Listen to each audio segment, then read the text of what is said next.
The air in the courtroom was heavy, thick with tension and the weight of finality. Spectators sat in stunned silence, waiting for the judge's final words.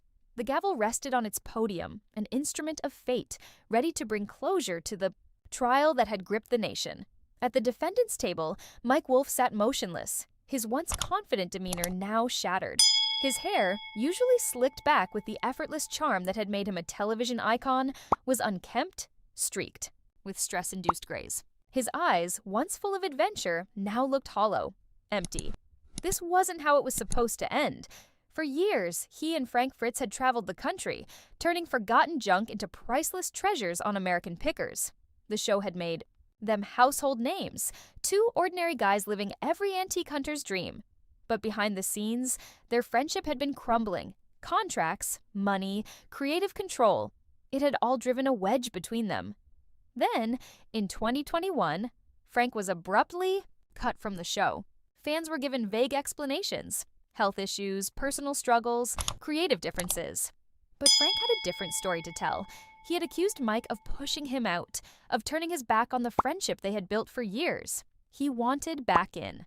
He wanted what he felt was rightfully his. And then, 1 year later, Frank was dead. At first, authorities had little reason to suspect foul play. Frank had suffered health problems, and an accidental overdose seemed the most likely explanation. But as investigators dug deeper, a darker picture emerged. Surveillance footage placed Mike near Frank's house the night before his death, contradicting his alibi. Witnesses reported hearing an argument, muffled shouting, doors slamming. Then there was the autopsy report. Bruises, defensive wounds, and a fatal injury inconsistent with an accident. The final piece of the puzzle came from cell phone data. It placed Wolfe at Frank's house in the early morning hours, long after he claimed to have left. The evidence was damning. The trial was swift. The jury deliberated for just 3 hours before delivering their verdict. Guilty. And now, the moment of reckoning had arrived. The judge adjusted his glasses and cleared his throat. "Michael Wolfe," he began, his voice a low rumble through the silent chamber. "For the crime of second-degree murder, this court sentences you to 25 years in a maximum security facility, with no possibility of parole for the first 15 years. Gasps rippled through the courtroom. Some cheered, some wept.